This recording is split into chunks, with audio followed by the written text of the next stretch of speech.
For you to change this country, you must understand the origins of law. Please pay very close attention. I'm going to teach you exactly the 4 cases that must be overturned if we're ever going to get the promise of America to be a reality. This doesn't just affect black lives or brown lives, or white lives or Asian lives.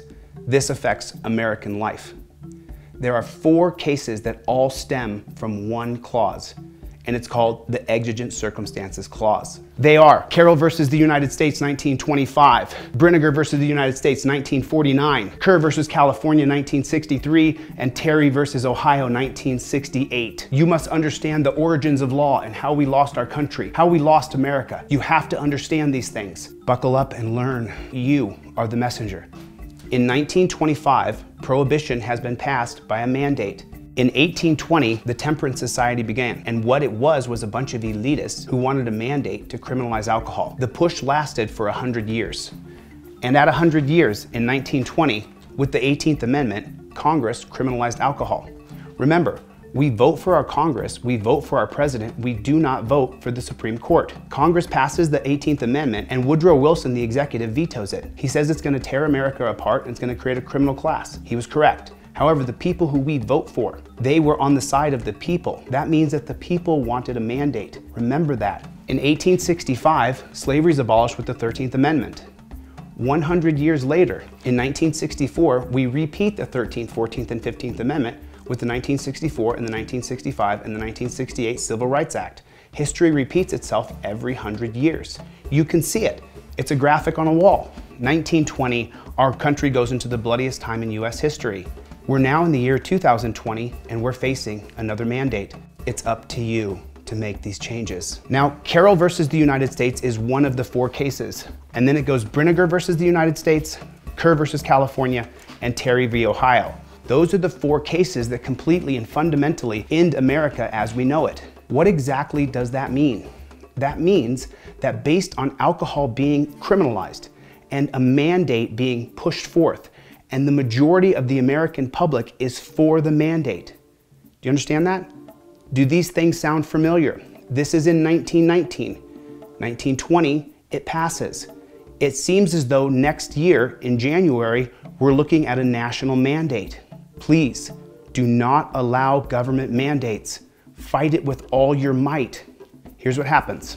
What Carroll does is far more than just a mandate that's going to last for the duration of Prohibition. What Carroll does is creates the Exigent Circumstances Clause. And the Exigent Circumstances Clause is the reasons why police can circumvent your rights. Let's define exactly what exigent circumstances are, and then you tell me if this squares with your Bill of Rights. Government officials may conduct a warrantless search or seizure when emergency justifies the intrusion upon a citizen's Fourth Amendment right. The so-called exigent circumstances exceptions to the warrant requirement is really a collection of exceptions, all reflecting the general rule that the Fourth Amendment only prohibits unreasonable government action. Courts recognize that in a number of situations that police must respond immediately and without an opportunity to seek prior approval from a judge. Does that sound like the Bill of Rights to you? Does that sound like you have a Fourth Amendment? The cop who went to a 2-week academy and then learned on the job can say that the circumstances are exigent. Doesn't matter if you're more intelligent than that person. It doesn't matter if you know more information. All he has to do is say he believed. Brinegar, a man of reasonable caution who has reasonably trustworthy information. Who's reasonably trustworthy information? And then Illinois versus Gates in 1983, an extension of Terry v. Ohio, says that the police don't have to tell you who the confidential informant was. They can keep that a secret. So he says that a little birdie told me, and the next thing you know, the circumstances are exigent and you are in prison or you are dead. The Exigent Circumstances Clause has 3 basic factors to it. They are these. If the police believe that there's going to be a loss of life, then your rights can be circumvented. If the police say that they're in hot pursuit of you, then your rights can be circumvented. And in the event that the police needs to seize evidence, then your rights can be circumvented. Specifically, your First Amendment right, your Fourth Amendment right, your Fifth Amendment right, your Sixth Amendment right. Which means pretty much your right to be free is completely washed away because alcohol was prohibited by a mandate. We are in a very precarious time in our history. When the Carroll case creates exigent circumstances, that means that there's now a law on the books. And as you've heard me say time and time again, once there's a law on the books, the rule of law in the United States of America is so strong that the rule of law will be enforced regardless of what the law is, whether it's decent or not, whether it's substantive law or procedural law. You have to understand that once the law is written down, there are people who will enforce that law against us. We have to fight mandates tooth and nail. Carroll versus the United States is based on prohibition. Alcohol is going to be decriminalized in 1933 with the 21st Amendment. However, the exigent circumstances clause still exists. And so then as we move forward, remember these three circumstances. If there's going to be a loss of life, if the police are in hot pursuit, or if they need to seize evidence off of you. This is also going to generate the automobile exclusionary rule. As we move forward into the Brinegar case, it's the same scenario. Because of the 1936 Alcohol Act, there's a 1936 Alcohol Act that creates a bunch of stipulations and rules around transporting or buying or selling alcohol. And why is that done? That is not done in the name of racism. That is done in the name of big capital and big pharma. How does the 1936 Alcohol Act pass? It's an extension of the 1914 Harrison Act. Because when the 1914 Harrison Act is passed, this is where you have to get a prescription for your medication. Once you begin to criminalize chemicals in the United States of America, it's the beginning of the end of our country, and we have to get our country back. When they passed the 1936 Alcohol Act, then Brinegar is similar to the Carrolls, transporting alcohol back and forth, and they believe that the alcohol or the receipts for the alcohol are in the garage or in the car. However, here's a really big factor of Brinegar. Once you are labeled a criminal, the Supreme Court holds that what they can do is they can investigate you if a man of reasonable caution believes that you are doing criminal acts because of your previous criminal record. In other words, the felony, the scarlet letter that is put on you for you having ever broken an American law remains on you forever. And the police can target you because of Brinegar versus the United States. The Supreme Court in a 6-3 vote upholds that the police can investigate you simply because you have a criminal record. And how do you get a criminal record? When the government creates laws to ban chemicals. Brinegar is a specifically scary case, and one of the 4 cases that we must overturn, because it says that if a man of reasonable caution has reasonably trustworthy information, then you can be investigated. And back in 1949, that was one thing. However, after Terry v. Ohio in '68, Brinegar is going to become a major, major problem, as it is now. That's the second case, Carroll, Brinegar. The third case is Kerr versus California. And how is Kerr versus California passed? Kerr versus California is passed from the 1961 Single Convention on Narcotic Drugs. Remember, Harry Anslinger has a big stake in the fossil fuel industry and in the pharmaceutical industry. Are you starting to hear a pattern here? Are all of these things starting to connect for you? Kerr versus California is passed after the 1961 Single Convention on Narcotic Drugs that's held in Manhattan, hosted by Harry Anslinger, when the World Health Organization comes in and says that we should criminalize marijuana to the point that every single marijuana plant in the world should be eradicated off the earth within 25 years. That's what it says in 1961. So then in 1963, similar to the Carroll case and similar to the Brinegar case, when the police are in hot pursuit of the Kerrs because they're narcotics dealers, they're dealing marijuana, when the Kerrs give them the slip and simply go home, you're supposed to be secure in your house's papers and effects. You're supposed to have the right to be secure in your person, house's papers, and effects. However, once there's a mandate passed that says that marijuana will turn your child into an axe murderer, and who's it pushed by? The World Health Organization and the Food and Drug Administration. Are all of these things starting to connect for you? I hope that they are. The World Health Organization says that marijuana will turn you to an axe murderer or turn your child into an axe murderer. And so then in '63, the police now have empowerment based on the idea that marijuana will kill you or kill your children. So they simply enter into the Kerr's home, even though you're supposed to have the right to be secure in your home, even if you have a chemical. What did they use to do that? They used the Exigent Circumstances Clause. One of the 3 clauses has to be relevant for them to exercise that clause, which are what? Number 1, there's going to be a loss of life. The World Health Organization is saying there's going to be a loss of life. So of course they can just enter into the Kerr's house because the loss of life is on the line. They have marijuana. What's the second one? If the police are in hot pursuit, the police were chasing the Kerrs, even though the Kerrs didn't know they were being chased. And so when they get to their house and they're secure in their home, they go get a key from the landlord and simply enter into their house and find marijuana on the table. They arrest the Kerrs, and the Supreme Court upholds the conviction using the exigent circumstances clause. Congress never fixes it. The executive never vetoes it. The exigent circumstances clause is the cancer of our culture today. The exigent circumstances case can be divided into two general types: those that involve enforcement of a criminal law and those that involve community caretaking function of a police department.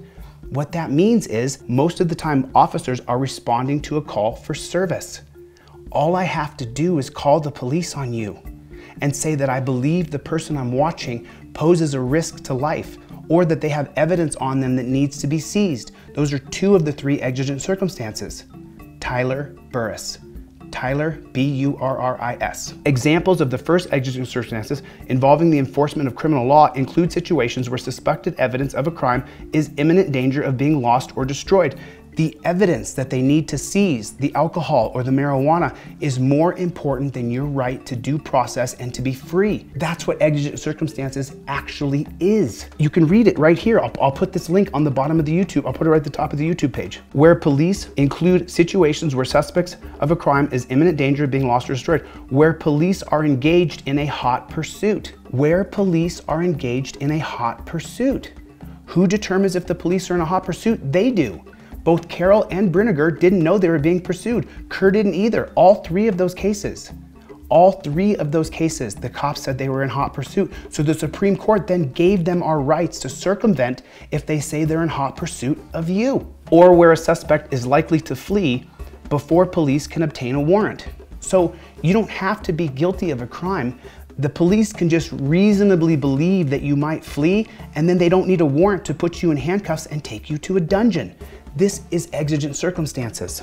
The community caretaking type of exigent circumstances arise in situations where the safety of law enforcement officers or members of the general public is threatened. So in other words, all I have to do is call and say that you've threatened me and I fear as though my life is in danger. The circumstances have just become exigent. And whatever happens to you is irrelevant. So now, you can't drive in your car in Carroll. You can't drive in your car and go home in Brinegar. If you do drive home and you get to your house in Kerr, they'll just enter into your house. So now every single phase of safety for you, your houses, your papers, your effects are all wiped away. The one that's not is to be free in your person, and the government is going to wipe that away with Terry versus Ohio. The 1963 investigation of John Terry is based on exigent circumstances.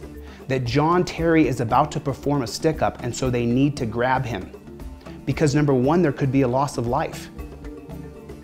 That's the most important thing. The government's trying to save us by grabbing us. It doesn't make any sense at all. But the exigent circumstances clause is invoked in Terry versus Ohio. And here's how far they take the exigent circumstances clause. It's not just for loss of life. The police are in hot pursuit of John Terry for just standing on the road. They're in hot pursuit of this gentleman because he's standing on a road. And it's all based on a mandate. The mandate is the police are going to prevent a loss of life. How often does that happen? Less than 2% of all police interactions do the cops actually save someone's life. However, all of our rights are stripped. 98% of our rights are stripped because of the exigent circumstances clause.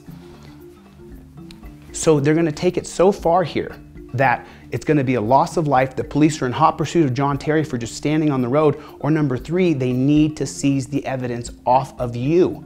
Meaning in this case, it's a gun. They have to seize the evidence off of you. And the reason why I couldn't cover all these things up and the tape looks so crappy is because everything here connects. There's nothing right here that does not connect. Because right after we pass Terry v. Ohio, we don't pass it, the Supreme Court does, unlegislated, unvoted upon, and unchecked by any president of this United States. Then in October of '68, they're gonna pass the Omnibus Crime Bill, which is literally gonna criminalize guns. That's why there's gun enhancement sentencings. There's all these laws where you can't have a gun. We're living in an absolute nightmare scenario, all based on exigent circumstances. So, Now, because they invoked the exigent circumstances clause in Terry v. Ohio, saying that they had to grab John Terry to prevent a loss of life, what happens is they then say that officer safety is more important than your rights. We jump the shark of the exigent circumstances clause and we enter into a direct tyrannical state. And this is why our country is in disarray today. People say, man, why are you always talking about Terry? This is the reason why our country is in disarray today. This is why our country is a mess. This is exactly the reason why. Please don't listen to people who haven't dedicated their life to understanding these things. Right is not always right. Sometimes you can be right and be a little bit incorrect. However, wrong is always wrong, and you don't want to be wrong. That's the most important thing. Everything I ever say, I need you to fact check. These are the 4 cases that completely and utterly strip us of our rights. Carroll versus United States, 1925. Brinegar versus United States, 1949. Kerr versus California, 1963. Terry v. Ohio, 1968. The Exigent Circumstances Clause of 1925. The Automobile Exclusionary Rule of 1925. And then finally, we have to wipe away officer safety being more important than our civil liberties. And we have to change the holding of Terry v. Ohio from reasonable suspicion to probable cause supported by oath or affirmation. Under the so-called emergency aid doctrine, for example, and understand these words, police are allowed to enter a private premises and conduct a search without a warrant where they reasonably believe that a person is in need of assistance or that there's a need to prevent serious harm to the person or another. So in other words, a simple phone call. I just say that you're dangerous. I just say that it's dangerous and that I could lose my life or you could lose your life, and then your rights are gone because of the Exigent Circumstances Clause. Police must reasonably believe. Again, there's no probable cause. Probable cause is where you have broken a law and everybody knows it. Now we're in reasonable belief. Police must reasonably believe that there's an emergency at hand and immediate need for their assistance for the protection of life or property. So the foundation of our country is based on John Locke's philosophy of natural law, the top man there. And the basis of our country is that we're founded on the idea that every man is entitled to own private property. So a non-criminal exigent circumstances, police reasonably believe that there's an emergency at hand and the need for assistance to protect property, more important than your life. The search must not primarily be motivated by an intent to arrest and seize evidence, but it is. It says the search must not be for the motivation to arrest and seize evidence, but that's what's happening every day. There must be reasonable basis to associate the emergency with the area or place to be searched. That's your 4th Amendment bastardized.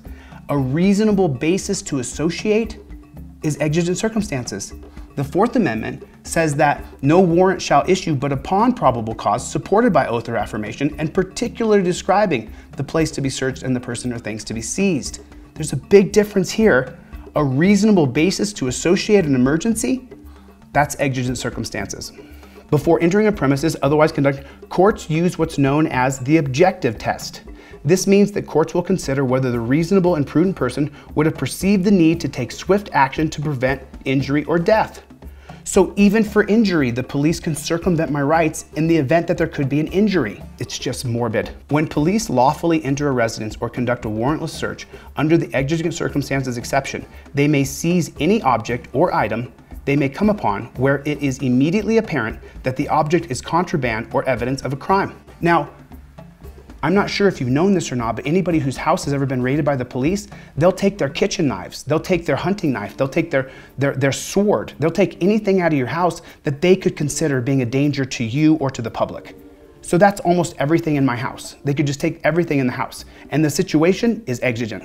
This just makes me mad. Every second I read this, it makes me more and more mad. Because the exigency authorizes police to be present or legitimately on the premises.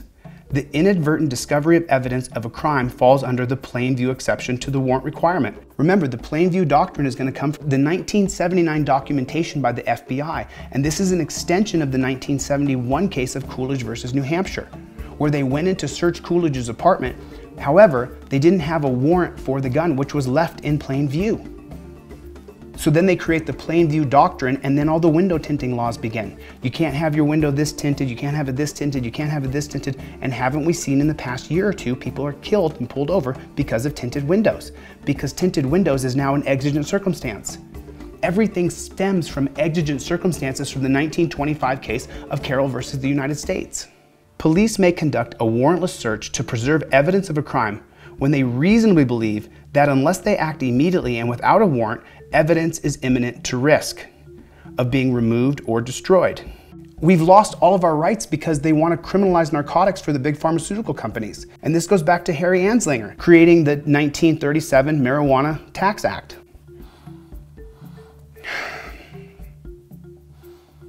It's up to you. It's up to you.